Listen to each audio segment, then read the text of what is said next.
I'm not going to hold you or judge you, but I was so happy to see that in this year of 2025, we have let go of those New Year's resolutions. And yes, although I wish I could let go of this light string, I live in an apartment. So I'm just going to tuck it right here and continue with the video. But thankfully, what I have been noticing is that people have been embracing the idea of what we're going to discuss today, which is setting or creating financial goals and sticking to them. Now, the sticking to them part might be a little bit harder, just like those New Year's resolutions. But we're going to talk about it today. We're going to talk about why it's important to set goals, not just at the beginning of the year, but even throughout the year, whether it's the middle, the end, or just randomly whenever you feel like you have a new goal in mind. It is so important not just to create them, but to track them and to figure out how you're going to accomplish them, even when it's getting a little sketchy, even when tests and trials come your way, when that mountain hill, when those obstacles, hurdles start to get in the way. How you going to overcome it? How? Write it in the comments. I'm just kidding. Actually, you can write it in the comments, but I'm also going to talk about how you're going to do it. Stay with it, stay committed, and let's get into these 2025 savings goals. So if you have a mindset of fear or that there's lack or not enough, you're going to say, I do have enough money. I do have enough money. My savings account is growing daily. Those are like affirmations. You can say them beforehand. You can say them in the morning. People think affirmations have to happen at a certain time. Like, I wake up and I say affirmations. And many of those people start and stop and they don't believe it. They don't believe what you're saying. If you're doing it right when that negativity is popping up, you're telling yourself, I believe the opposite. That is a real way to do affirmations. Number 2, practice gratitude. And you might be saying, oh, that's something simple. No, in this life, this social media world of showing you, oh, look at what I got. Look at what I'm doing. Look at this. Look at that. It can start to make you feel insufficient, inferior, and or like you don't have enough. Be grateful. Make it a daily habit to be grateful for what you have. Of course, we're going to strive for more because I'm sure if you're in this group, you have goals.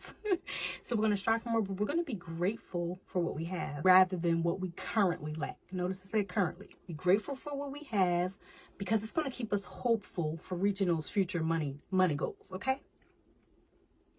Everything with our finances starts with our goals, our financial goals. I like to call them money goals. And so your goals are your budget and your budget are your goals. They cannot work separately or without each other, or they won't be as effective. Set realistic goals. So it's either a short-term goal, something you want to do within the next couple of months to maybe a year, even a year or two. And then long-term goals, 3 to 5 years down the road, okay? And then if you have some really gigantic long-term goals, maybe longer. But we don't want to set them out too far. And we definitely always want to have short-term goals that we can knock out, or at least knock out some of those objectives towards those goals. Your budget is your tool to achieving your goals. So you're basically saying, this is what I want to do.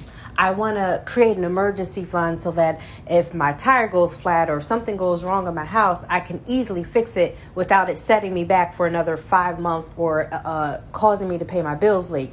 I want to go on vacation this year, but because last year I couldn't afford it. I want to retire early and or just on time with enough money to survive.